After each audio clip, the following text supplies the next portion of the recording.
Okay, so purihin po ang ating isang Ama sa langit. Sinabi ng Panginoong Hesus, kayo may isang Ama lang sa langit at siya ho yung pumanik na yon. Sa Hebrew 1:3 at Hebrew 10:11 to 13. Matapos niya mag-alay ay ng isang paglilinis ay umakit na sa langit na upo sa kanyang trono. So, purihin po ang isang Diyos sa Judas 1:25 na ating tagapagligtas. Tandaan ninyo, Amang Yeshua, no? Amang Jesus yan. Walang pinapatay na anak. Amang Jesus, Amang Yeshua Hanasri Vimelek Hayehudim. Ako po isang co-founder ng Patripasyanism Belief, Church name Jesus Christ, or Church name Yeshua, po si Ventilador, aka Armand de Castro, no? Yan po ay pagpapatunay na walang anak na ipinapatay ang Diyos kundi ang kanyang sarili. If God incarnate in Christ, He suffered. Tandaan nyo yan. Kung si Pedro ay naging aso, napatay nyo yung aso, napatay nyo si Pedro. Kung si Juan naging pusa, napatay nyo yung pusa, napatay nyo si Juan. At kung yung uod ay naging paru-paro, napatay nyo yung paru-paro, napatay nyo yung original na uod. Kaya, kung ang Diyos naging tao, 1 Timothy 3:16 and 1 John 4:2 and 3, na nahayag sa laman, kung ang Diyos naging tao, napatay nyo yung tao, napatay nyo yung Diyos. Common sense, no? Ang Patripasyanism ay dumating sa mundong ito para patayin yung nagkalat na Trinitarian na nagpapatay ng bugtong na anak ang Diyos. Hindi naman yun ginawa ni Abraham. Hindi nagpapatay ng bugtong na anak ang Diyos kay Abraham. Kaya dumating yung Ram at siya yun, no? Kaya nga marami ang nagkalat ng aral ngayon na dugo daw ng anak. Sino namang ama ang mahal mo yung anak mo, papapatay mo?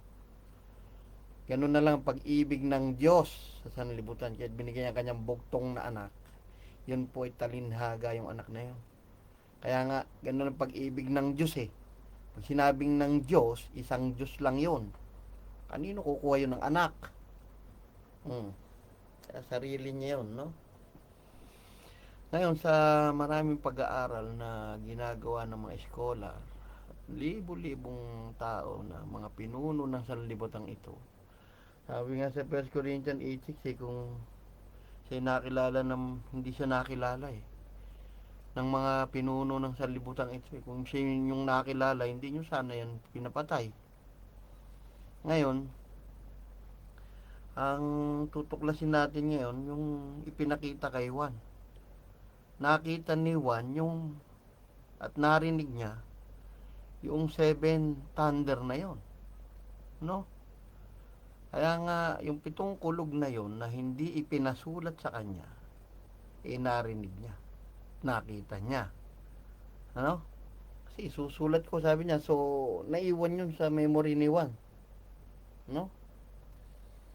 At yun yung tutuklasin natin na tinatak ni Daniel doon sa aklat, para lahat ng tao ay mag-research, mag-aral pa kung ano talaga ang katotohanan sa Biblia, no? Ngayon, ang 7 thunder na yan, 7 kulog, yan ay 7 salita ng Diyos. Tingnan nyo yung tinig ng Diyos ay kulog, thunder, sa Exodus 20:18 to 22. Ito yung nakatayo na si Yahweh sa Mount Sinai. Nagpalabas siya ng tinig sa langit. Nagpa-echo ng tinig sa langit yon, no? Habang nakatayo sa Mount Sinai at nangatakot ang mga Israelita. Ganyan din yung ginawa ni Yahweh nung binabautismohan siya ni Elias sa Jordan, na si Jesus. Nang siya nakatungtong dun sa ilog ng Jordan at binabautismo ni Elijah, Juan Bautista. Mateo 17:12 to 13. Mateo 10, Mateo 11:12 to 13. Si Elias na paririto. Tumating na si Elias, sabi ni Kristo. Ganyan din yung nangyari. May nagpalabas na ng tinig na dinaya naman ng Trinity na ginawan tatlo daw yon. Hindi tatlo yon. Yung tinig na yung tinig din ni Kristo. At yung kalapati doon ay foretold na sa John 1:33. Pag sinabing foretold, sabi niya, yung nagsugo sa akin na magbautismo sa tubig na, ay makikitaan ko ng kalapati. At siya yung magbabautismo ng Espiritu Santo. Hindi ko nga siya nakikilala nun, sabi niya. So, walang Trinity dun sa bautismo sa Jordan. Kaya nga sinabi niya sa Mateo 10:11 to 13 na simula ng si Juan ay makapaghula ay ninanakaw na ng mga pampalasan niyang kaharian ng langit. At yan ang nagagamit nila, no? So, lumako tayo dun sa kulog at nakikita ng buong bayan ang mga kulog at ang mga kidlat at ang tunog ng pakaka at ang bundok na umuusok. Nang makita ng bayan, nanginig sila at tumayo sa malayo. Sinabi na kay Moses, magsalita ka sa amin at amin didingin. Datot huwag magsalita ang Diyos sa amin, baka kami ay mamatay.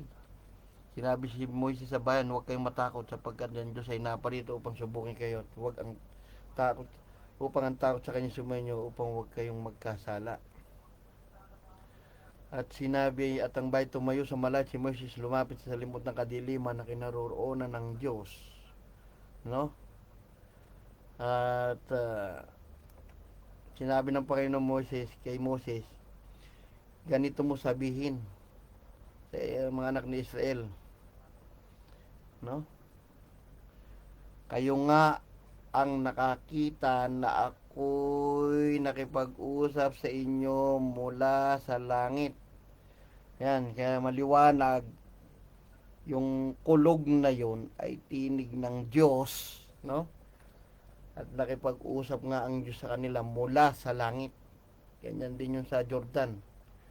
May tinig na lubas na itong aking anak na lubos kong kinalulugdan. Hindi niya anak yun. Yan yung katawang tao ni Yahweh. Siya yung ama na naging tupa, umakit sa langit, binusan dugo, patapos ibusan dugo, binusa natin ang kanyang espiritu. Sa Joel 2:28-32 at Acts 2:16-21. Ibubuhos ko aking espiritu sa lahat ng laman. Sabi niya. Kaya nga may aking. Tandaan nyo, ang Diyos ay hindi lang espiritu. Yan ay espiritu ni Kristo. Kaya nga may at aking, may nagmimay-ari. Ngayon, dito sa sinabi, pinakita ko sa inyo na yung kulog ay salita ng Diyos. Sa Revelation 10:1-11, at nakita ko ang ibang malakas na anghel na nanaog mula sa langit, na babibihisan na isang alapaap. At ang bahaghari ay nasa kanyang ulo. At ang kanyang mukha ay gaya ng araw. At ang kanyang mga pay gaya ng mahaliging apoy. At may isang maliit na aklat na bukas sa kanyang kamay. At itinuntong ang kanyang kanang paa sa dagat. At ang kanyang kaliway sa lupa. No? May maliit na aklat na bukas. Tandaan ninyo, may maliit na aklat na bukas. At sumigaw na malakas na tinig na gaya ng leon, no? Na Lion of Judah na umaangal. Rawr! Parang gano'n, no? So may sound effect pa. At pagkasigaw niya ay ang 7 kulog ay umugong. Ano? So, merong 7 kulog. So, yung 7 kulog ay umugong. Nung ito ay umugong, pagkaugong nung 7 kulog, ay isusulat ko. Sabi, isusulat ko sana. Susulat sana ni Juan. At narinig ko ang isang tinig na mula sa langit na nagsasabi, tatakan mo ang mabagay na sinilata ng 7 kulog at huwag mong isulat. Sa Daniel 12:4 yan. Ano? At anghel na aking nakita, nakatayo sa ibabaw ng dagat, sa ibabaw ng lupa, itinaas sa Daniel 12:6-7 yan. At sa kanyang kanang kamay, tinaas yung kanyang kanang kamay sa langit. So ito palang pitong kulog ay tatak, pitong tatak, 7 seal, no? Yan ay 7 seal na itinatak doon sa aklat. Ngayon, bakit natin sinabi na yan ay 7 last word? So tuloy natin, no? Sa 6, at ipinanumpa yung nabubuhay magpakailanman. Revelation 10:1-11 to, no?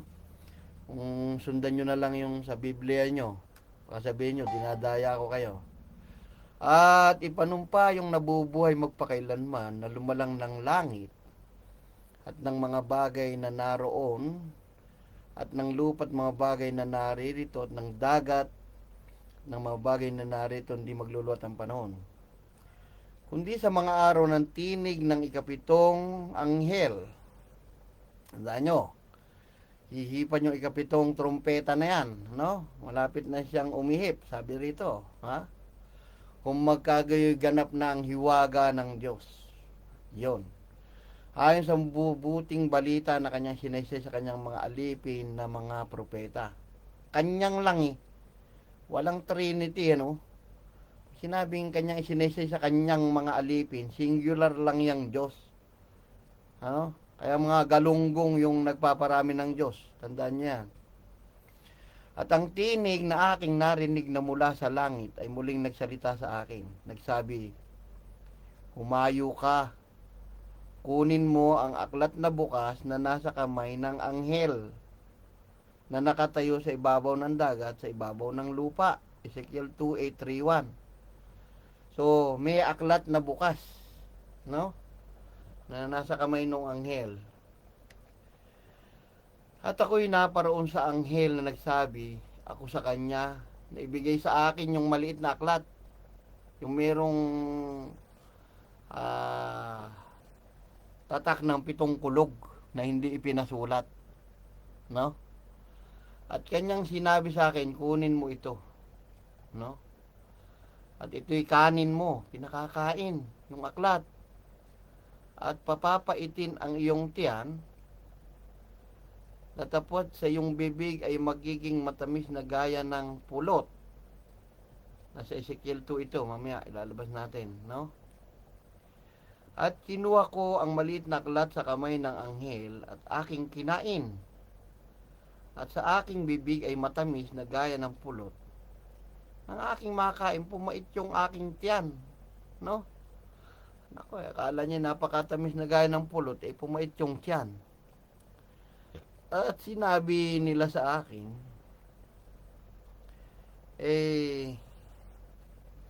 dapat kang manghulang muli sa maraming mga bayan at mga bansa at mga wika at mga hari.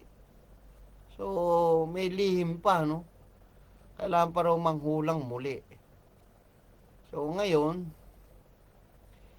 tapos na yung Revelation 1:10-11. Aklat na may tatak, na pinakain na mapait sa tiyan pero matamis na gaya ng pulot sa bibig. Ano? Ngayon, bakit natin sasabihin na kung yan ay 7 last word ni Kristo, bakit di ba dapat magaganap pa lang? Yun nga yung tutuklasin nyo sa Revelation Revelation 5 mamaya. No? Doon nyo makikita na yung palang 7 kulog ay yung 7 seal doon sa aklat na Biblia na ating pinagtatalo-talunan. Dahil sa hindi nyo pagsunod sa mga hulat katuparan, nagsisablay ang mga aral nyo, na kaysa may nakita kayong tinig, may nakita kayong kalapati at saka binautismohan, tatlo na Diyos nyo. Yan ay isang Diyos lang na Ama na naging tupa, na tinawag niyang anak yung sarili niya. At umakyat sa langit, matapos niyang itigis ang kanyang dugo, at ibinusa natin ang kanyang espiritu. Isang espiritu lang ng Diyos yan. Pero walang tatlong isip yan. Yan ay isang espiritu ng Diyos na may tatlong ginanap. Nung tao si Kristo, alam niya siya yung Ama. Walang nagdrama doon. Walang taong nagdadrama doon. Yung manok ni San Pedro, hindi nagdrama yon. Yung isdang nahuli na may tatlong pirasong pilak, hindi nagdrama yon. Siya kayang asno, hindi nagdrama yon. Sila Herodes, lahat ng tao nung AD, nung nag-ano Domini, walang nagdadrama doon. Yung Diyos ko may ginaganap. Magdrama may Diyos ko. Kailangan niyang gawin yon. Dahil hindi iikot yung mundo nang naaayon sa kanyang nakita. Kaya sabi sa awit 47, darating ako sa balumbo ng mga aklat na nasusulat tungkol sa akin. At sa Hebrew 10:7, dumating si Kristo sa balumbo ng mga aklat na nasusulat sa kanya. Awit 47, Hebrew 10:7. Hindi ko na lang nilagay dito. Paano ang anyo ng baghari? Sabi ron, na nasa alapaap sa karawan ng ulan, gayon ang anyo ng kinang sa palibot. Ito ang anyo ng kaluwalhatian ng Panginoon. At nang aking makita, ako'y nasubasob at aking narinig ang tinig ng isang nagsasalita. Doon sa Daniel 12:4, ngunit ikaw, Daniel, isara mo ang mga salita at tatakan mo ang aklat hanggang sa panahon ng kawakasan. Ito yung Revelation 10:4. Marami ang tatakbo ng parito, ang kalamay lalago. Yan yung tinatak ni Daniel. Yung petong kulog na hindi pinasulat. No? Ngayon, sa Daniel 12:5, na magkayo ako si Daniel tumingin, narito nakatayo ang ibang dalawa. Sa dakong ito ng pangpang ng ilog, isa sa kabilang pampang ng ilog sa dakong yon. Yan yung nasa Revelation 10:7 kanina. Ano? Yung nasa kabilang pampang. Sa Daniel 12:6-7, ang isa nagsalita sa lalaking nabibisan ng kayong lino na nasa ibabaw ng tubig ng ilog hanggang kailan mangyari ang wakas ng mga kababalagang ito. At aking napakinggan ang lalaki na kapanamit ng kayong lino na sa ibabaw ng tubig ng ilog ng kanyang itaas ang kanyang kanang kamay, kaliwang kamay sa langit, sumumpa sa pamagitan na bubuhay magpakailanman. Magiging sa isang panahon, mga panahon, kalahati na isang panahon. Pagka kanilang natapos ang mapagputol-putol ng kapangyarihan banal na bayan, ang lahat ng bagay ito matatapos. Ito yung nanumpa. Nanumpa ito sa Revelation 10. Asan yan? Balikan natin. Ayan o. Sa Revelation 10, ayan o. Ayan o. Sa 6. Revelation 10:6 yun. At ipanumpa yaong nabubuhay magpakailanman lumalang langit at lupa. So nakita nyo na. Ngayon, nasa kabilang ng ilog na mga tumingin nakatayo yung dalawa sa pangpang.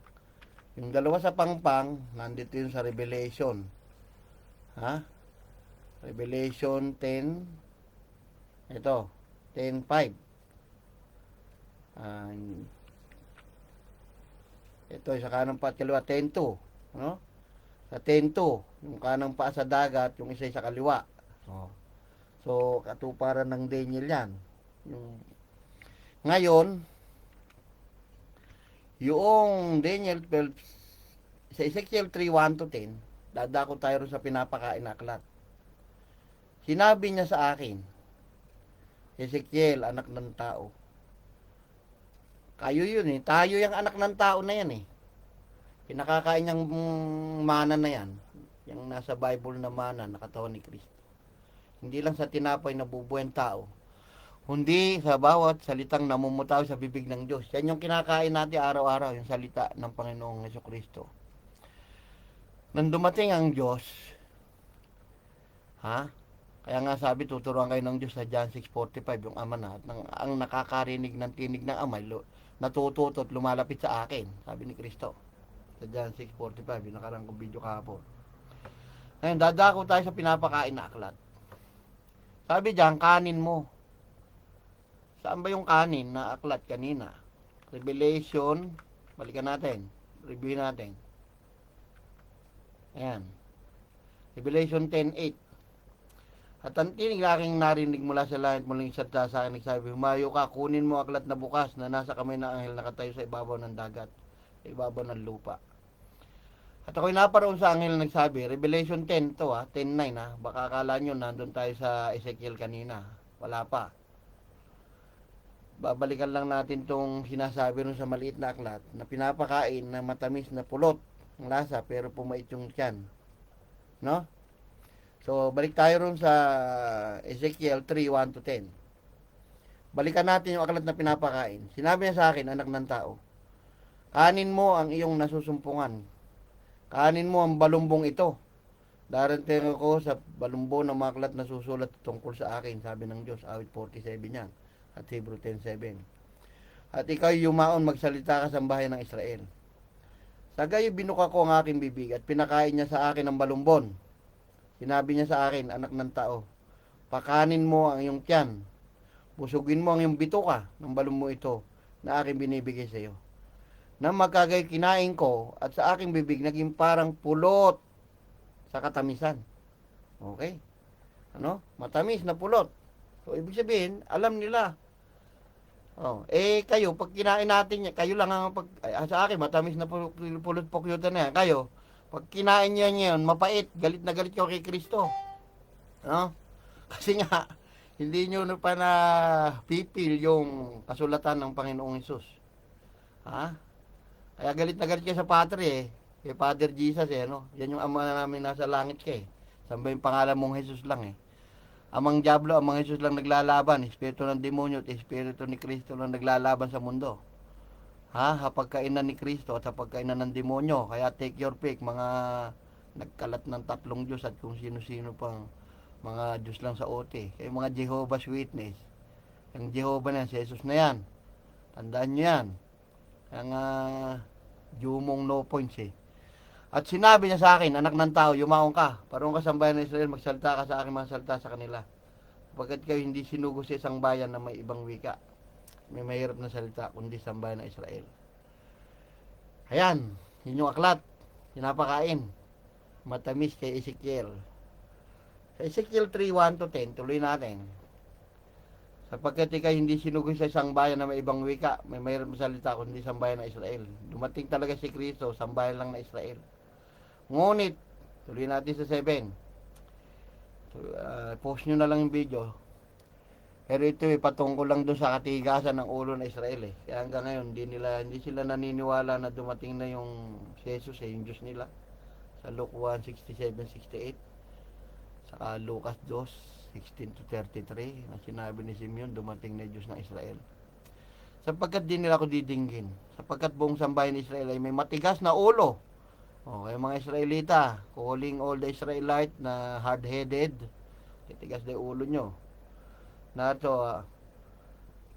Ngunit hindi ka didinggin ng sambayan ng Israel sapagkat di nila ako didinggin sapagkat ang buong sambayan ng Israel ay may matigas na ulo at may mapagmatigas na loob.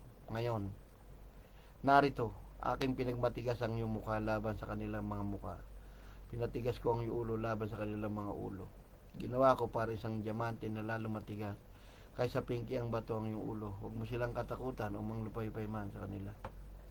So, pinalakas niya si Ezekiel. Pinakapal yung muka para lang ipamukha dyan sa mga Israelita na yan na dumating na yung God nila. Sabi nga sa Luke 1:68, purihin ng Panginoon, Diyos ng Israel, dinalaw niya yung kanyang bayan para iligtas. Ano? Kaya kayong mga Israelita dyan, napapalibutan nga kayo ng kaaway, natupad yan. Ngayon, sa Ezekiel 2:8 to 10, dito nyo malalaman kung bakit 7 last word, nakatuto kasi ko sa slide ko May nagko-comment yata Wala pa ba? So dito sa Ezekiel 2:8 to 10, ngunit ikaw, anak ng tao, dinggin mo kung anong sinasabi ko sa iyo. Huwag kang mapanghimagsik na gaya ng panghimagsik na sangbahayan. Ibuka mo ang iyong bibig at yung kanin yung binigay ko sa iyo. Yung aklat. At nang ako'y tumingin, narito, isang kamay. Yung isang kamay ay nakaunat sa akin at narito, isang balumbon ay nandoon. So ito yun. At ikinadkad niya sa harap ko. At nasusulatan sa loob at sa labas. Yan yung 7 seal sa Revelation chapter 5. Na yung balumbon na ang mga aklat na yun, may nakasulat doon na 7 seal sa loob at labas. No? At may nakasulat doon ng mga taghoy. Ayan na. Taghoy, panangis at daing. Oh, taghoy, panangis at mga daing. Nino, nung Diyos na pinatay nyo. Yan yung si Father na pinatayin ninyo nang siya'y magkatawan tao. Kaya nga, Patri Passianism yan. If God incarnate in Christ, He suffered. Natural, kung Diyos naging tao, di siya yung nag-suffer, alam ka namang iba. Hindi nagpapatay ng anak ang Diyos. Kahit i-review nyo yung buong Hebrew chapter 1. Puro hula ni David yun. Ipinage lang ni Pablo doon. Meron akong video doon. Kung ano sinasabi ni David sa God niya sa OT. Sinabi rin doon sa anak na dumating. Siya rin yun. Kitang-kita nyo yun. Ngayon, yung 7 last word, puro daing, panambitan. Panangis, taghoy. Tama. Ayan Father, forgive them, for they don't know what they are doing. Kita mo? My God, why have thou forsaken me? I'm thirsty. It is finished. Father, I entrust my spirit into your hand. I assure you today, you will be with me in paradise. Dear woman, he is your son. Puro panambitan yan ni Kristo. Panaghoy. Daing. Ngayon, paano nalaman natin yung 7 last word ay 7 thunder? Ito na yon. Yung nakaupo ron sa trono ay si Kristo at yung kumuha yung kanyang pagiging tao. Yung pinatay nyo, yung nakaupo sa trono. Yung korderong papakita niya rito, yun yung paano nyo siya napatay nung siya naging supling ni David. Siya yung ugat. Tingnan nyo. Nung wala makapagbukas, umiyak siya. Sinabi sa akin ng isa sa matatanda, huwag kang umiyak. Isipin mo, iiyakan ni Juan yung may hawak na Godfather Almighty nyo. Kung yan ay may ama. Makapangyarihan na, hindi mabuksan aklat. Isang pitik lang noon, mabubuksan niya aklat. Huwag kang umiyak, narito ang leon sa angka ni Judah. Ang ugat ni David. Focus kayo dito. Ugat ni David, hindi sinabing supling ni David yan. Isaiah 11:10 yan, Isaiah 11:1. Yun ay prophecy sa ugat at supling ni David. Yung inugatan ni David, yung Diyos niya, yung sumupling, Diyos niya rin. Siya lang, isa lang. Yun yung nasa awit 110:1 na nasa Mateo 22:41-45. Anong pagkakilala nyo kay Kristo? Anak po ni David. Sabi ni Kristo sa 22:45, si David na tumawag sa akin, Panginoon Paano niya ako naging anak? Mula nun, wala na nagtanong. Tandaan nyo yung Mateo 22:41-45. Ang Kristo ay combination ng ama at anak, ama at lamb. Yung ama na naging tupa yun, hindi yun mag-ama. Tandaan nyo.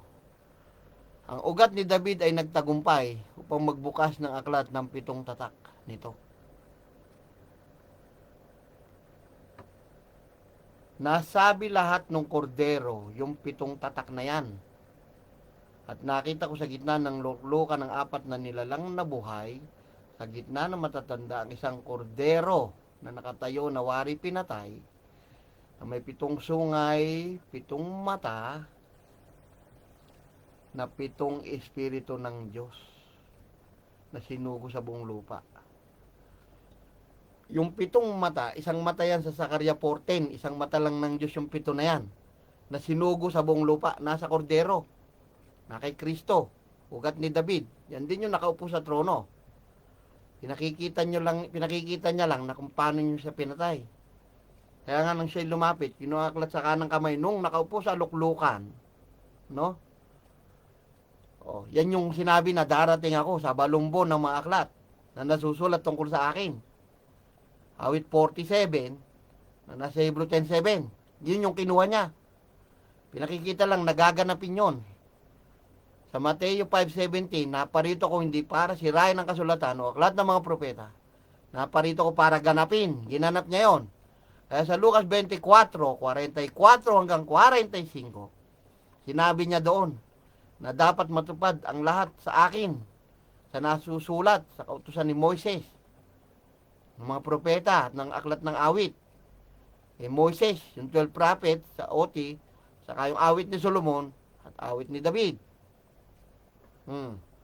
At pagkakuha niya ng aklat, ang 4 na nilang buhay, 24 na matanda ay nagpatira pa sa harapan ng kordero. Nagsisamba, naglipatan lahat kay Jesus. Yung sumasamba ro sa nakaupo sa trono. Kumbaga, bumalimbing. Pero ang totoo, siya lang din yan. Bakit? Dahil sa 5:13-14, tandaan ninyo to mga kapatid. Ang bawat bagay nilalang na nasa langit, nasa ibabaw ng lupa, nasa ilalim ng lupa, lahat ng bagay na ito yung narinig ko nagsasabi sa Kanya. Hindi kanila na nakaupo sa luklukan. Trono na lang yan. At sa kordero, si Kristo, ang pagpapalat, kapurihan, kaluwalhatian, pag-ari mo pakailanman. At ang 4 na nilang nabuhay nagsabi, siya nawa. Yung siya nawa na yan, Revelation 3:14, si Kristo yung amin na yan. At ang matatanday nangagpatira pa at nangagsisamba. Kaya walang binigay na, hindi binigay ng Diyos ang kaluwalhatian niya sa iba. Siya yung dakilang saserdote, siya yung alay.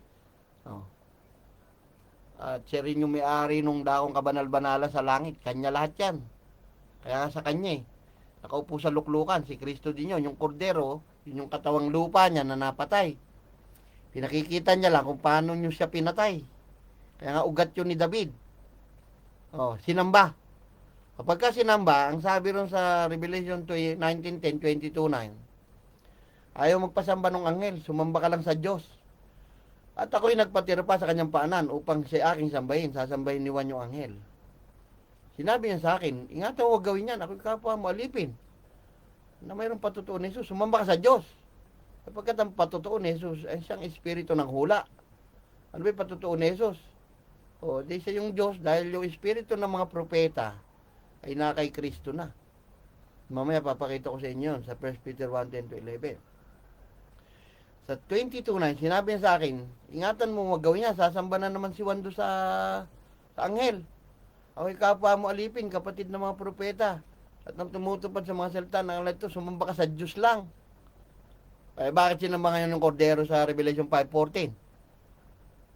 Siya yan, nakaupo na yan. Tandaan nyo yung root ni David yan. Ugat ni David yan.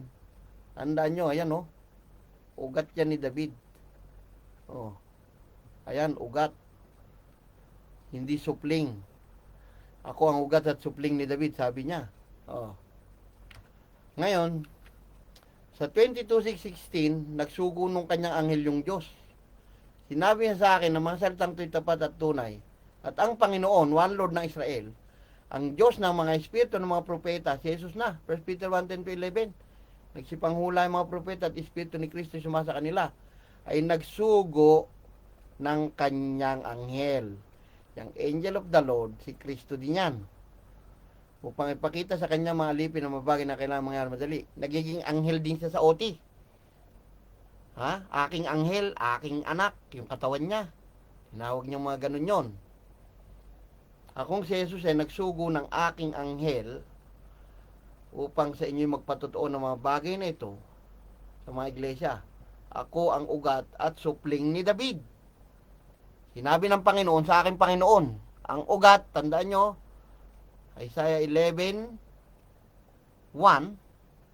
sumupling Isaiah 11:10, Isaiah 11:1, Isaiah 11:10. Ako ang ugat, supling ni David, maningning natala sa umaga.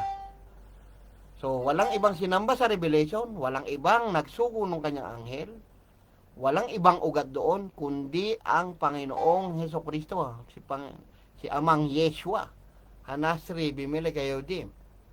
Kuhanin nyo yung Hebrew name ni Jesus sa cross, pag dikit-dikitin nyo, from right to left, mabubuo nyo yung tetragrammaton. No? Ngayon, sa Revelation 11:15, yan yung nasa Revelation 10, nang ihihipan daw ikapitong trompeta. At umihip ang ikapitong anghel. No? At nagkaroon ng malakas na tinig sa langit, nagsabi, ayan na, ang kaharian ng sanlibutan naging sa ating Panginoon, one Lord of Israel, Deuteronomy 6:4, at sa kanyang Kristo. Yung kanyang Kristo, yan yung combination ng Ama at nung Lamb na siya rin. Kaya nga sabi dyan, siya lang, siya'y maghahari magpakailanman. Tama yung Sakaria 14:9, na darating yung Panginoon at siya'y maghahari at ang pangalan niya'y isa. Ang pangalan yon ay Yeshua or Jesus. Maghahari yan magpakailan pa man. At tigilan nyo yung pangangaral ninyo na may tatlo kayong Diyos, na iba-iba ang utak, na isa lang naman ang Espiritu.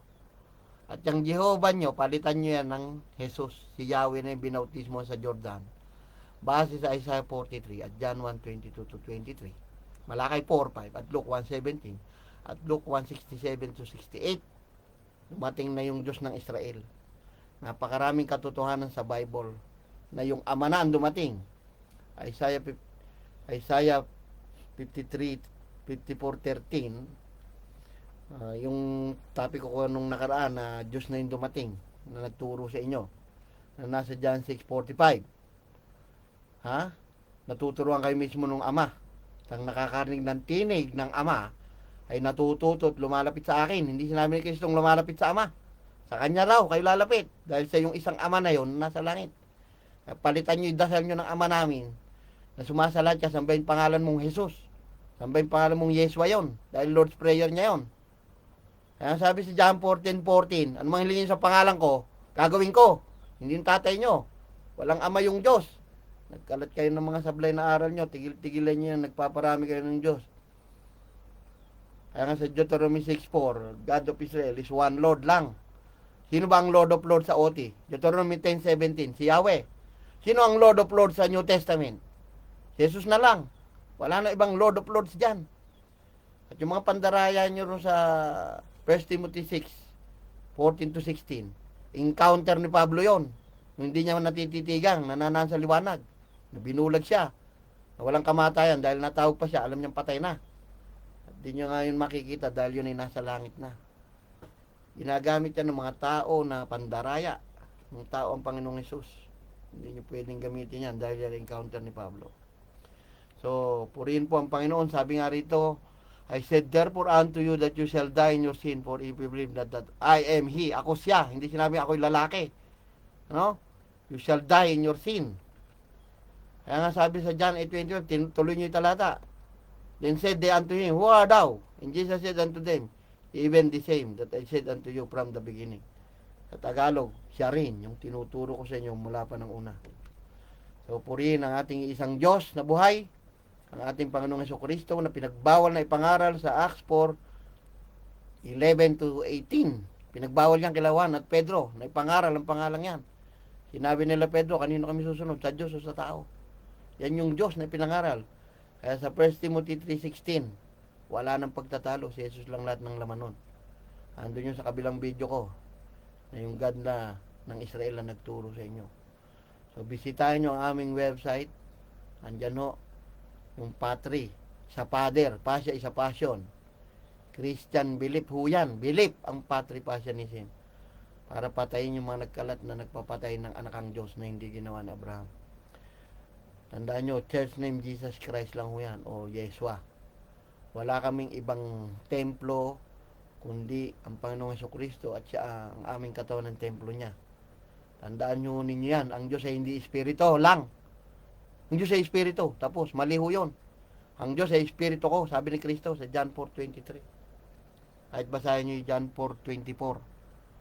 Siya yung amang tinutukoy sa John 4:23 na naghahanap ng mga tunay na mananamba sa espiritu at katotohanan. Sa espiritu ng katotohanan. May video ako dyan, ang Espiritu Santo si Kristo din. Panoorin po ninyo yun. So hanggang dito na lang, purihin ang Panginoong Jesucristo, ang Diyos ng Israel, Lucas 1:68. No?